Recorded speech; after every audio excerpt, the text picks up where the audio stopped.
এই ফ্রি ফল জাম্প করছেন এবং বাংলাদেশের পতাকা নিয়ে তারা 3130 বিমান থেকে 12,000 ফুট উচ্চতা থেকে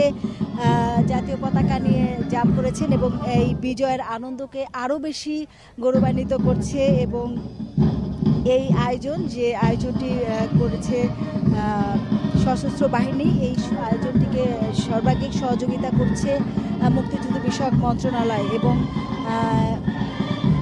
বাংলাদেশ বিনিয়োগ উন্নয়ন কর্তৃপক্ষের চেয়ারম্যান চৌধুরী আশিকুর রহমান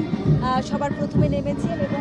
তার যে প্যারাশুট সেটি আমরা দেখেছি, লাল রঙের প্যারাশুট বাংলাদেশের পতাকা নিয়ে তিনি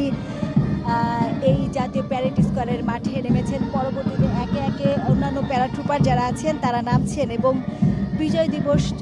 54তম বিজয় দিবসের 54 জন প্যারাট্রুপার যেন এক একটি বিজয়ের